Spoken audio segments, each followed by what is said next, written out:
Welcome back to ESPN. I know many of you were expecting NFL Live in this space, but we have a developing story going on in the NBA. I'm Rachel Nichols. Kendrick Perkins is going to join me momentarily. Adrian Wojnarowski is expected to join me soon. The Milwaukee Bucks are boycotting Game 5 of their series against the Orlando Magic. They did not come out onto the court to play. The Magic were out there warming up, then went back to their locker room. There was some confusion on the court, and eventually the officials left. They put the game balls away. This game is not happening. So, Kendrick Perkins, I want to get to you. This is, of course, in reaction to the shooting of Jacob Blake in Wisconsin. And this is personal from the Milwaukee Bucks. This shooting happened just about an hour south of where they play. And, of course, one of the members of their team, guard Sterling Brown, was a victim himself of police brutality just 2 years ago. The fact that they have gone to the step of boycotting this game, Perk, what comes to mind for you? Was the message, and not only a message to America and not only a message to the world, but it's a message to Wisconsin that they will not stand for this, that they want justice. They want justice for him, and they want these cops to be, convicted. They want justice, and they're tired of it. And I strongly believe that it was a powerful move by the Milwaukee Bucks, being that this incident, like you said, happened in Wisconsin. So, I mean, kudos to them for standing for what they believe in. And Rachel, I'm just as surprised, and I have so many questions that I want answers to. Like what, Perk? What are some of your questions right now? Well, one is that, are they just sitting out just this Game 5? Are they leaving for the series? Are they done for the entire playoffs? Another question is that are the teams that were fouled or scheduled to play behind them, are they going to play today? Because here's the thing, right? If the Houston Rockets, the Oklahoma City Thunder, the Los Angeles Lakers, and the Portland Trail Blazers decide that they are going to play, I don't want them to be frowned upon because they did choose to play and that Milwaukee did not. You see, that's the communication part where I would love for everyone to be on the same page. So that's my question. Are those teams have they decided whether or not they're going to play or not is a huge question for me. Well, in some ways, that's the advantage for these players of being in the bubble together. Normally, these games would be happening in different parts of the country. And, of course, there's text messages and phones.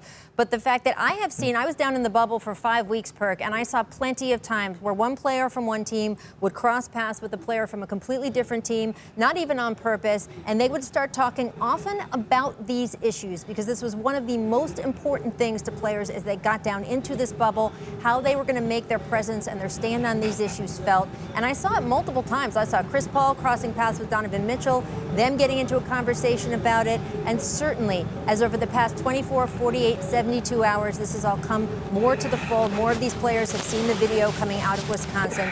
It has been present on players' minds. We had the Celtics and Raptors having a team meeting talking about boycotting their game. Donovan Mitchell, in fact, standing up and saying on Twitter, "We demand change. Salute, Bucks." And he is not the only one. We also heard from Jamal Murray saying that he supported what the Bucks were doing, the young star from Denver. And you're seeing guys around the league. I do think, Perk, that there will be a lot of pressure on the Lakers and the Trail Blazers, on the Thunder and the Rockets to follow the Bucks' lead here. And that is the kind of good trouble, right, that we talk about, the idea that the NBA can make a stand. Absolutely. And of course, the NAACP also put a tweet out. They said, "Are you listening now?" which I thought was so interesting, the idea that the NBA players are leading the way on this in a space where many politicians are not listening to a lot of the people in this country right now. We're waiting for Adrian Wojnarowski to join us with the latest. He is down in the bubble. As we look forward here, Perk, one of the things that's been a problem for players as they have discussed this is figuring out what action points they would like. I know that they want police arrested in the Breonna Taylor case. I know that they want the policeman involved in the Jacob Blake case to be punished for what is going on with him and arrested, and that incident to be investigated more thoroughly. If you were a player in this situation, in this locker room, what would you be talking about an action point that you would want done next? Well, it has to be a plan, Rachel. And if I'm in the locker room, I'm reaching to high power. You know, we've been protesting as African Americans for hundreds of years. I said this time and time again, and we have got the same results. So how can we have different results? I'm preaching that, you know, as African Americans, we act so much off emotions, and rightfully so, because we haven't been treated fairly. But what is going to actually solve the problem? What can we do to have a fix? And that's fixing the system. So like I said before, let's reach out and have these conversations with these owners that have relationship with these governors, that have relationships with these senators, would have relationship with people in Congress. Let's have these conversations. That's how we can make change. Let's promote voting. Voting, not just at the top, but voting from the very bottom, whether it's voting for mayors, whether it's voting for governors, not just for president, but voting all across the board.